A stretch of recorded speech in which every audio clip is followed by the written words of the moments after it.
So first we'll hear from Radhika Desai.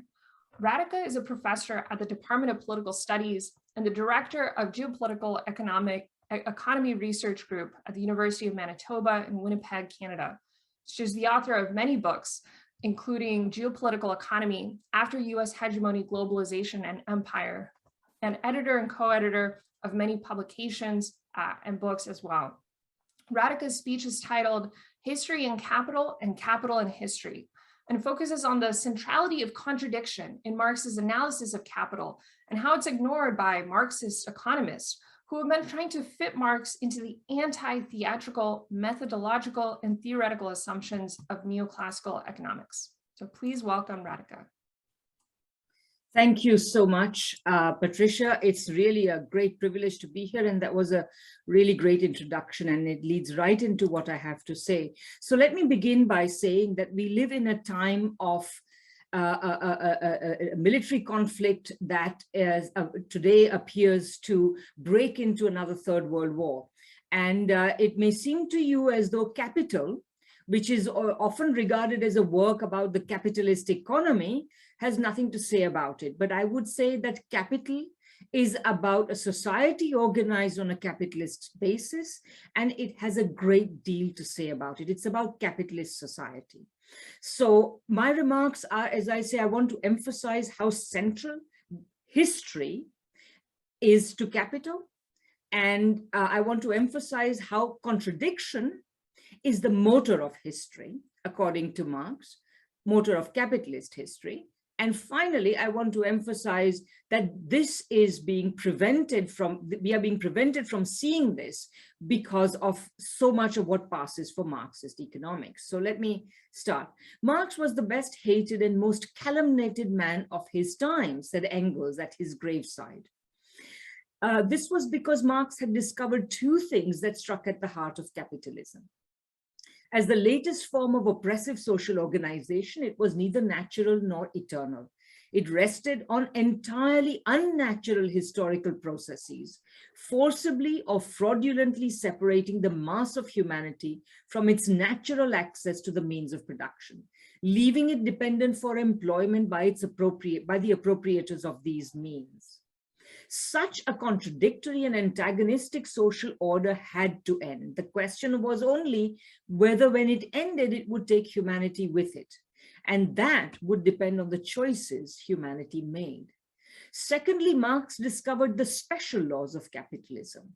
Workers were exploited for surplus value. Capitalists and other property owners struggled over its distribution. Because capital does not have a global political economy, but a geopolitical economy in which states and their relations are central. And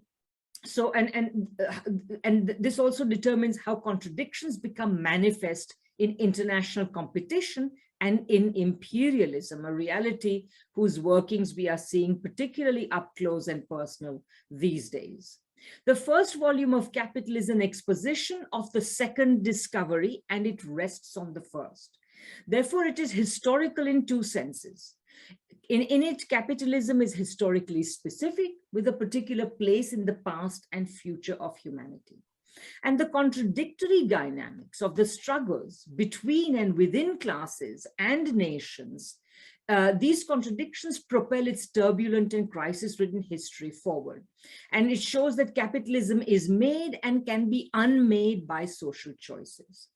That is why capitalism became part of the history of the capitalist world as no other book. European working class movements organized under its banner. While those movements failed their own internationalist and revolutionary vocations and scored their greatest successes through reform, beginning with the Russian Revolution, the ideas in capital informed a century-long series of revolutions. Preeminently, they inspired them, the Chinese, the Vietnamese, and the Cuban. Today, as new generations experience capitalist crises, pestilence, we have even forgotten about the pandemic amid the wall-to-wall propaganda about the war, and war, of course. So as new generations live through social, cultural, political, and economic breakdown all around us, in the homelands of capitalism, Marx's legacy is nowhere to be seen. how can capital return to the history of these countries without shaking off the burden of Western interpretation of capital that has been accumulating for a century and a half, nearly crushing it? This cannot happen. And so lifting this burden involves rejecting more of our intellectual legacy, both mainstream and Marxist, than we imagine. Let me explain. Just 3 years after capital appeared, the 1870 so-called marginalist revolution founded neoclassical economics, because Marx had resolved the key conundrums of classical political economy, conundrums such as what value is, where surplus value comes from, why crises occur, why the profit rate declines, how wages are determined.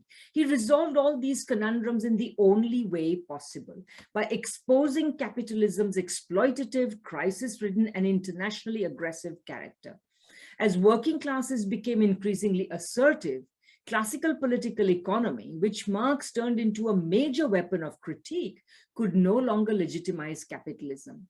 Capitalism's ruling classes needed an alternative, and one arrived as if on cue: a systematization of what Marx had criticized, lambasted, and lampooned in Capital as vulgar economics, particularly in the section of the fetishism of commodities. So neoclassical economics was simply vulgar economics dressed up in theoretical guise. So today we know this as neoclassical economics. It narrowed the focus of analysis in comparison to classical political economy. It narrowed it to exchange, leaving out production, to prices, leaving out values, to the agency of individuals, leaving out classes. Its equilibrium assumptions left capitalism's contradictions and crises out. They can hardly be denied, but they were considered exogenous, striking capitalism from outside. Around such an economics, Max Weber, who people forget was originally trained as an economist, created a new social scientific division of labor, first hiving off sociology from economics. And he rested this, and of course, then the other disciplines emerged. And all this rested on Weber's claim that modern, that is capitalist societies, differentiate themselves into autonomous spheres, needing separate study. Of course, the economy's autonomy mattered most, permitting capitalists to keep control over the pace and pattern of economic growth, irrespective of performance, and therefore irrespective of the responsibility of addressing society's ills, society's material deprivations, and so on. Today, we perceive the problems with this organization of knowledge only dimly. Some people lament the separation of the social sciences and conjure with interdisciplinarity and multidisciplinarity. But they overlook the greatest blow that was dealt by this new social scientific division of labor centered around neoclassical economics, that is the draining of history from the study of society. Marx's approach was historical. In it, organized human collectivities, classes, parties, states, made choices, acting in given inherited situations to drive history forward. In the new social sciences, social arrangements, the products of human historical decisions and actions, confront individual humans as laws to be obeyed, not changed. No wonder such social sciences couch everything in the simple present tense. Parties do this, governments do that, inflation does this, unemployment does that, forgetting that parties change over time. No two episodes of inflation or unemployment are the same, and the actions of historical agents change the terrain for the further unfolding of history. The capitalism of neoclassical economics and the rest of the social sciences that take their word for it is not only eternal, but also cosmopolitan. The historical work of necessarily national classes, parties, and states and economies in managing capitalism's contradictions through domestic and international action are written out of this script. Nothing could be farther from capital. Capital showed how capitalism was distinguished from previous social forms of production by the production of abstract value. So capital is distinguished by producing not, tractors or trucks or bread or whatever, is distinguished by producing abstract value. And abstract value is the measure of labor embodied in its alienated products. The mechanisms of competition, by forcing technological improvement, push the value of these products down to the socially necessary level, improving social productivity and developing the forces of production. Unifying the two main types of capitalist contradictions, the interclass contradiction of exploitation, I sometimes call it the vertical contradiction, and the intra-class contradiction of competition between firms and between nationally organized blocks of capital. So through these, value production has lurched from crisis to crisis, experienced increasing legitimacy deficits, thanks to its anarchy through competition and its injustice through exploitation. Once economics eliminates value production as the historical distinctiveness of capitalism and its contradictory as well as progressive motor, we have ahistorical capitalism, stable, eternal, and unchanging. We lose the central plot that makes its tumultuous history intelligible. Such an intellectually impoverished understanding would have been no match for capital. However, Marxists themselves wield the Trojan horse of neoclassical economics into the Marxist citadel. Within a decade or so of the emergence of neoclassical economics, intellectuals coming over to Marxism and the working class were bringing their neoclassical training with them. Early immersion in neoclassical economics had its effect, and rather than rejecting it, they basically since then have been trying to fit Marxism into the antithetical, theoretical and methodological framework of neoclassical economics. This tendency was already at work in the Second International. Rosa Luxemburg battled its first incursions when she questioned her comrades' interpretation of the reproduction schemas of Volume 2 of Capital. And by the way, thanks to Derek, my interpretation of Volume 2 is on YouTube if you want to look for it.